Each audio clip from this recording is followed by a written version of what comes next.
Miarabantsika rehetrarehetra manaraka an'ity vidéo ity.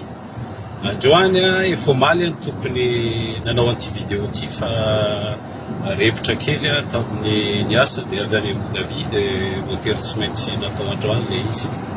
Zao le zavatra tiako resahana momba ny malagasy mipetraka eto Dubai, eto Emiraty zany plus exactement. Zavatra mitranga dia zao tsy aivina kely 5-10 taona zay no nipetrahanay teto Dubai. Fotoana teo niverina tamin'ny Madagasikara tamin'ny resaka politika dia avy eo moa tratran'ny Covid-19 iny dia nijanona tamin'ny Madagasikara dia tamin'ny herintaona vao niverina teto. Zavatra tsapako tao anatin'izay 5 taona na tsy teo anay teto Dubai zay eto moa ny orinasa rehetrarehetra eto Dubai daholo dia lasa maro ny malagasy. Tsy aivina kely fa tamin'ny taona 2008 no nananganana consul honoraire voalohany any Madagasikara teto Dubai zany dia anisan'ny nanao an'izay ny tenako tamin'ny andron'ny ministre Rajeva Marcel. Tsy ny tenako natao consul fa partenaire anay tamin'izany satria zaho mbola tsy nonona teto 2008 2009 zay no nifindra teto. Rehefa avy eo moa nanana olana Madagasikara dia najanona ny consul. Zavatra tsapa taty aoriana rehefa taprehan'ny 2020 zany taorian'ny Covid dia lasa marobe ny malagasy teto. Anisan'ny ady tsy nisin'ny fampiasana ny tambanjotra amin'ny resaka exploitation na piasa izay atao mpanampy eto Dubai hatramin'izay satria ny tsara fantatry ny malagasy dia ny Dubai dia manana karazana norme izy fampidirana amin'ny resaka karazana nationalité zany miasa eto Dubai. Misy ohatrany hoe reto avy any nationalité afaka manao housekeeping na manao karazana médecin, misy manao ny ataontsika hoe any amin'ny resaka norme ino tsy technique OS1 OS2 misy normany azy dia niady hatramin'izay niaraka tamin'ny fondation mpanjaka teto hoe mba aleo ny malagasy le tena mba misy mba asiana ajany mba niady zany mba hitovitovy amin'ny Filipia zany hoe mba any amin'ny cadre ny asiana ny malagasy fa tsy atao any amin'ny resaka médecin. Kinanjo moa tamin'ireny taona maromaro reny teo anelanelan'ny 2010 hatramin'ny 2017 dia misy olona mandefa antsokosoko aty Dubai ireo ankizy avy any amin'ny faritra indrindrina faritra Tamatavy mba alainy ambanivohitra any ireo olona alainy dia ataony alefany aty dia manao mpanampy aty dia tsy mahay anglais le olona, tsy mahay lalàna le olona dia ny farany lasa misy karazana trafic humain mihitsy ny zavatra ataon'ireo olona ireo. Niezaka nanao an'izay alerte zay foana dia nisy fanapa-kevitra ny resaka fantsakana malagasy tamin'izany hoe tsy mandefa an'ireo olona intsony satria manahirana satria tsika manana problema tany Bahreïn, tany Arabie Saoudite, tany Liban zay be da be ny tany Bahreïn ny 75 ny vehivavy migadra tany Bahreïn noho ny tsy fahalalany lalàna dia rehefa miady amin'le mpampiasa anazy zareo dia alefan'le mpampiasa any polisy dia voatery migadra. Misy ny maty maromaro.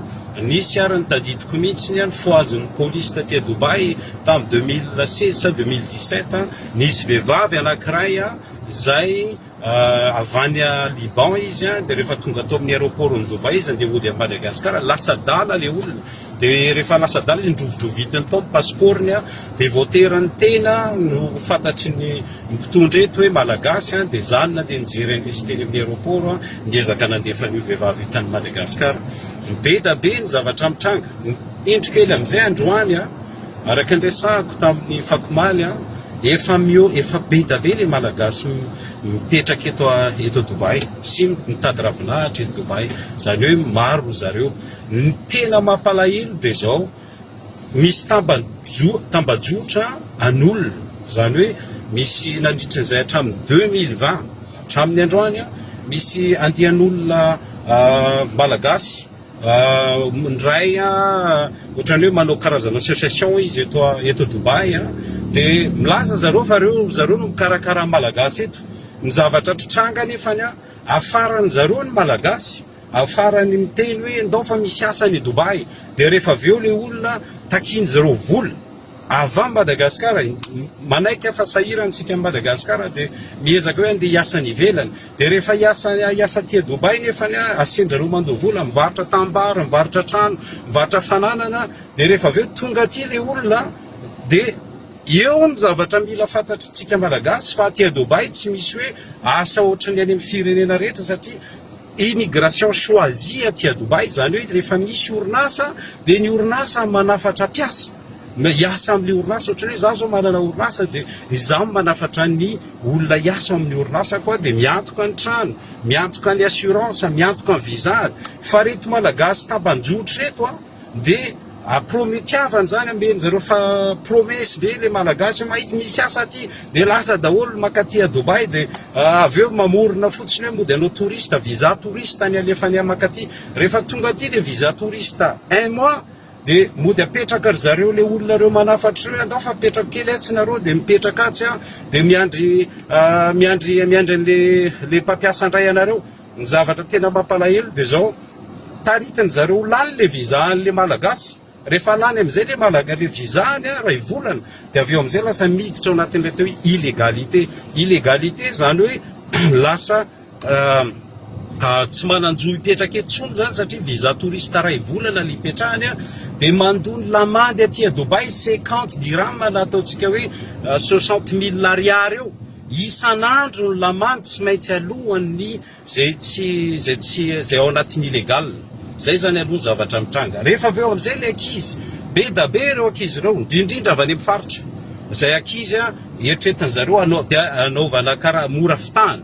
De rehefa aveo le ankizy ao Antananarivo indray ankizy mianatra avy any amin'ny université privé sy ny rehetrarehetra de angalany zareo vola be. Rehefa tonga eto Dubai am'izay reo olon'ireo de ny asa de daviny zareo amena anazy tsy any amin'le asa raha ankizy miteny hoe za anao dokotera, misy olona ray mihitsy dokotera avy any Tamatave izy de mifanena tamiko sendra hombolona avy Emirates hombolona zany ohatrany hoe grande surface de gaga be Malagasy izy de miresaka amiko hoe za osy dokotera fa ina le asa ataony aty mamafa trano.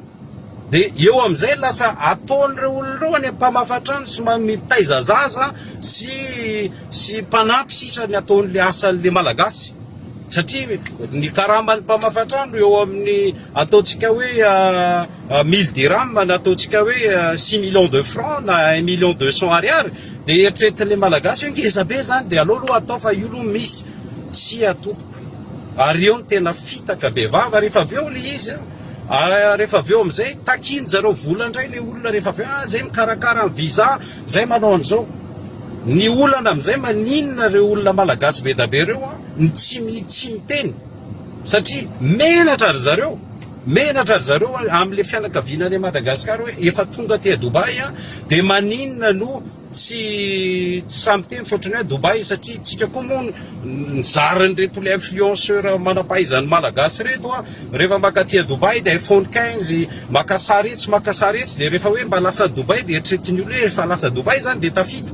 Non, rehefa aveo de menatra de zany rehefa aveo izy manoratra moramora zay nampatonga ny omaly zao rehefa niteny hoe hiteny momba ny situation io de manoratra daholo zareo zay vonjeo ato zao ny 30 Malagasy migadra ny anaty any ampifonjy eto Dubai ny antony tsisy ara-dalàna ny taratasy de zavatra ohatry zany ny zavatra misy ao koa ny anankiray rehefa misy maty ny Malagasy aty normalement misy ny assurance, misy ny compagnie responsable an'izay ka anankiray mbola tany Madagasikara tamin'ny heritaona de nisy maranga lehibe fa maty sendrano manao le business mivezivezy manao Dubai Madagasikara de maty tao amin'ny aéroport de miantso ao le fianakaviana aveo tamin'ny Madagasikara hoe mavonjeo zay fa ohatran'izao misy mody misolo tena izy ny lehibe ny diaspora gasy de mikarakara rehefa nefa ny zavatra lalàna ny compagnie aérienne ny miantoka an'izany rehefa mividy billet anao de misy assurance ka rehefa maty tao amin'ny aéroport le olona de ny compagnie miantoka an'izany de aveo re olona Malagasy reo mitaky vola amin'le fianakaviana mila mandohany zao mila mandohany zay le hoe samy Malagasy any no fanimba. Rehefa aveo am'izay koa misy an'le Malagasy manao ino moa izy ty manao business makaty Dubai Dia rehefa avy eo ny zavatra mitranga dia hitako ao anaty Facebook eo mifanenjika indray ilay samy malagasy hoe ny entanay nalefa dia tsy tonga ohatr'izao.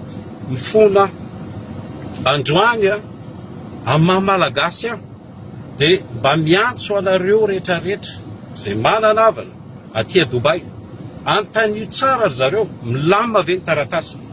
Dia io aloha ny zavatra ray voalohany. Rehefa raha ohatra ka milamina ny taratasy mba antanio izy, ohatry ny ahoana fomba iainany aty. Ny akabetsahany le malagasy dia mipetraka aty manko ny tsy fantatry ny olona mizara roa ny Dubai. Misy ny old Dubai, misy ny new Dubai. Dia ny old Dubai ohatry ny any Tsaralalàna. Dia any daholo izy mianakavy mipetraka. Dia rehefa mipetraka ry zareo efitrano ray misy olona valo miara-matory ao. Dia izay ny ipetrahan'ny malagasy ao. Mamparary fo mieritreritra an'izy satria dia miaraka ao daholo izy rehetrarehetra. Dia ireo tanora, nisy tanora taty nanoratra tamiko, doza tongavany amin'ny orinasa gory dia ao ampidirana nareo miasa. Rehefa tonga amin'izay izy tsy zavatra telo ny problema. Ny ray tsy manana taratasy izy. Satria ary tourisme, roa taona ry zareo mipetraka eto nefa tsisy taratasy. Dia ataovany kady eo isaky ny 60 000 ariary fois roa taona, fois 800. Dia ohatrina tokony alohan'io amande zany amin'io zavatra io. Ny zavatra raha ny lalàna dia rehefa tsy soainao mandovola sao migadra. Dia inona no mitranga? Androany dia tehiteny misy solution anankitelo. Ray voalohany aloha nanapa-kevitra ny fanjakana ny Emirati, izay nanao amnistie, nanomboka tamin'ny 1er septembre ka hatramin'ny farany oktobra. Ny olona rehetrarehetra ao anatin'ny illegalité eto Dubai, sy Emirati, na Abu Dhabi zany, na Sharjah zany, na Ras El Khaimah, dia ameny ny fanjakana amnistie, mahazo mandeha mody tsy mandovola ary mbola hitohany ary ny ticket d'avion. Dia mahazo mody izy. Zay zany solution ray. Maninona le malagasy ny tsisy mety manao an'izay satria menatra ry zareo. Ray zay. Faharoa, miantso ny malagasy koa zay mipetraka aty sy mananavana zay mipetraka aty, miangavy ianareo efa misy ambasady ny UE zao any Madagasikara, miangavy ianareo hitory an'ireo malagasy mametsy malagasy reo. Misy anakefatra reo olona reo. Ray avy any Toliary, ny ray avy any Matamatavy, ny ray avy Antananarivo, ny anankiray avy any Dego. Reo olona reo no mivarotra ny mpiray tanirazana. Anjaran'ny fanjakana ny tokony manao ady manisy manokatra fanadihadiana satria reo olona reo misy côté politique reo olona reo. Ary zay tena manahirana. Dia milaza fa tompony diaspora sy ny rehetrarehetra nefa io nge tsy problème, tsara manao diaspora sy ny rehetrarehetra, fa raha ohatra koa samy tana an'ilay tanora. Misy an'izany hoe ankizy afarana avy any Madagasikara no chauffeur ana camion any an-dafy, dia mody hoe aty a Dubai ny anaovana lalana. Tsy possible zany. Dia avy eo ilay tanora tsy haiko 12 sa anaky 9 zareo nihitsoka teto nandritry ny 2 taona. Dia reo olona reo no miandraikitra an'izy. Zany zavatra rehetrarehetra zany no tiako atongavana amintsika mpiray tanirazana. Rehefa naiza le atsika manaiky fa sahirany Madagasikara, fa tsy mety kosany raha ohatra ka itsika indray no tsy mitondra n'ilay atao hoe fahazava-tsaina amin'ny zavatra rehetrarehetra atao eto amin'ity firenena ity. Satria ny olana dia zao, reo zanakitsika reo noho ny tsy fisina, noho ny fahatrana, dia sahirany Madagasikara, dia lasa mitady hevitra hoe andeha hitsopinenana, andeha hitady ravinahitra. Fa zao kosa le fitadiavana ravinahitra tokony mba arovantsika. Ary zay ny sorako amin'ny fanjakana hoe anokatra ny ambasady eto Dubai izy fa tsy netehatra fotsiny le Arabia Saodita.